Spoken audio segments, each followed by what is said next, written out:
Hello students, today we shall going to discuss with reference to the main important features of the third important type of non-genetic RNA called tRNA. It is also designated as transfer RNA. Transfer RNA.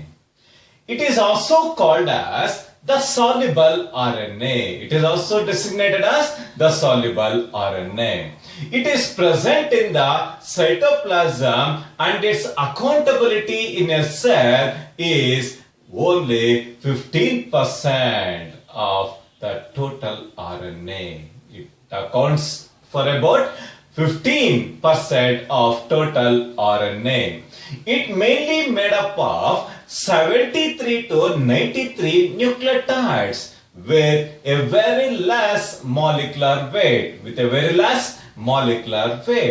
There is specific tRNA for carrying 20 different types of amino acids during the course of protein synthesis. To code for 20 amino acids, 20 different types of tRNA are normally involved in the protein synthesis. With reference to the historical perspectives of the discovery of the tRNA was first discovered by Hoagland and Zemring in the year 1957. Hoagland and Zemring, for the first time, they discovered the tRNA. Later, the cloverleaf model of tRNA. This is said to be the cloverleaf model of tRNA. The cloverleaf model of tRNA was discovered by Robert Halley in the year 1964. Robert Halley discovered the cloverleaf model of tRNA. With reference to the main important structural details of the cloverleaf model of tRNA, structurally the tRNA is a single-stranded polyribonucleotide chain. It is a type of single-stranded polyribonucleotide chain. It is a single-stranded polyribonucleotide chain. It mainly consists of 5' proximal end and 3' distal end. Toward the 5' proximal end, you can find the presence of guanine nucleotide. Toward the 3' end, you can find the presence of adenine derivative characterized by the presence of 3 nucleotide sequence in the order CCA. It will play a very important role in binding of amino acid. Yes, it is designated as, the 3' end is designated as amino acid binding region. With reference to the name cloverleaf, notice, it is a folded. If you observe the tRNA under electron microscope, it characteristically L in shape. It is folded to forearm. 3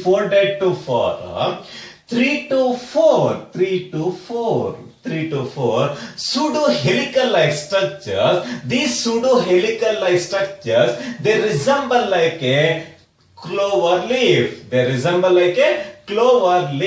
Hence it is popularly designated as cloverleaf model of tRNA. It is folded to forearm. 3 to 4 pseudo-helical like structures, they resemble like a clover leaf. Yes, it is popularly designated as Robert Halley's clover leaf model of tRNA. With reference to the main important structural details of the clover leaf model of tRNA, towards the 3' you can find the presence of amino acid binding region. The amino acid binding region is characterized by the presence of 3 nucleotide sequence in the order CCA. Toward the terminal end, you can find the presence of adenine derivative. It play a very important role in binding the specific type of amino acid to the terminal nucleotide. During the course of protein synthesis, in order to bind the specific type of amino acid to the tRNA, the 3' end is characterized by the presence of a nucleotide called adenine. The main important function of the 3' end is it will play a very important role in binding of amino acids. Yes, that region is popularly designated as amino acid binding region. Next to the amino acid binding region, you can find the presence of T-RNA loop, or it is also designated as T-loop.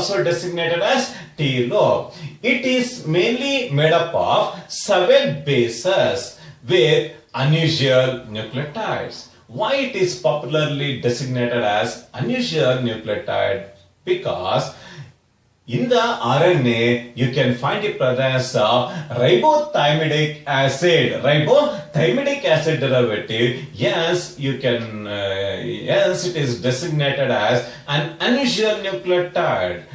Notice the T-RNA loop is characterized by the presence of 7 nucleotides. It is characterized by the presence of an unusual nucleotide like ribothymidic acid. You can find the presence of pseudouridine, and also you can find the presence of cytosine derivatives. The main important function of the T-loop is it will play a very important role in recognition of ribosomal complex. During the course of protein synthesis, it requires the essentiality of T-loop. Opposite to the T-loop, you can find the presence of DHU loop. This loop, it will mainly made up of 8 to 12 bases with unusual nucleotide. Why it is said to be the unusual nucleotide? Because you can find the presence of dihydrouridine derivative. Instead of uridine, you can find the presence of dihydrouridine derivative. Yes, it is also designated as an unusual nucleotide made up of 8 to 12 bases. It is made up of dihydrouridine derivative. The main function of the DHU loop is it will play a very important role in binding of amino acid synthetase enzyme specifically to the amino acid binding region in order to take part in the activation of amino acids. It requires the essentiality of DHU loop. Next to the DHU loop, you can find the presence of anticodon loop. This anticodon loop, it is situated in between the T loop and DHU loop. It is mainly made up of 3 basal nucleotides, and toward the upper region you can find the presence of 4 nucleotides in the inner nucleus, in the inner helix. Altogether, in the anticodon loop, you can find the presence of 7 nucleotides, of which the 3 nucleotides are designated as basal nucleotide. It will mainly take part in the formation of anticodons. These anticodons are purely complementary to the messenger RNA. They are purely complementary to the messenger RNA. For example, if the codons of mRNA, if it is in the form of AUG. The anticodons of the tRNA, it is in the form of UAC.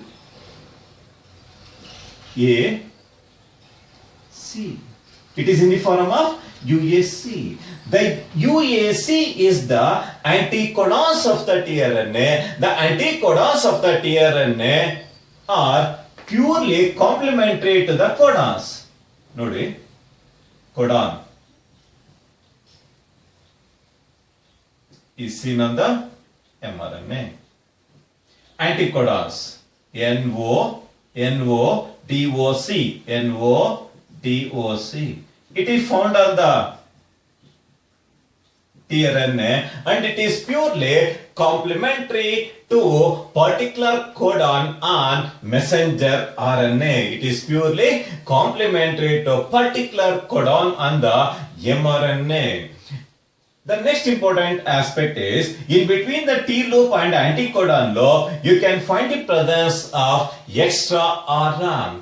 The function of the extra RNA is, even today, it is unknown to the scientific world, and it is a variable RM or the extra RM. It is said to be the variable or extra RM. It mainly made up of few nucleotides. With reference to the main important functions of the tRNA, for the first time, Crick postulated tRNA as adapter molecule because it will mainly take part in transferring specific type of amino acids to the ribosomes in order to take part in the synthesis of polypeptide chain. In order to take part in protein synthesis, we need the essentiality of tRNA in order to transfer specific type of amino acids.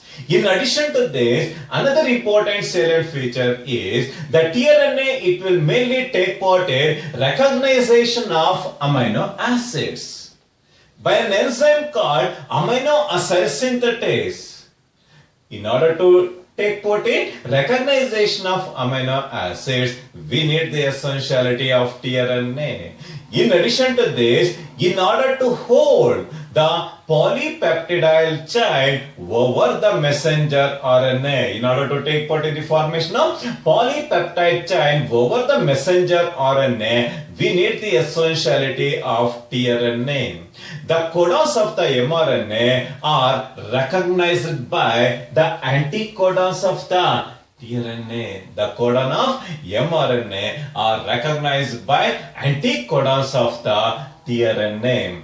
The next important aspect is with reference to the difference between the codon and anticodon. With reference to the main important features of the codon, it is found in DNA and it is expressed in the form of messenger RNA. It is found in DNA and also it is found in the messenger RNA in order to take part in protein synthesis. The codon is complementary to DNA strand. The codons are complementary to DNA strand. The codons will determine the position of amino acid in the polypeptide chain. It determines the position of the amino acid in the polypeptide chain. With reference to the main important features of the anticodons, it mainly occurs in tRNA. Anticodons are mainly occurs in tRNA. It is complementary to the codons. The codons are normally found on the messenger RNA.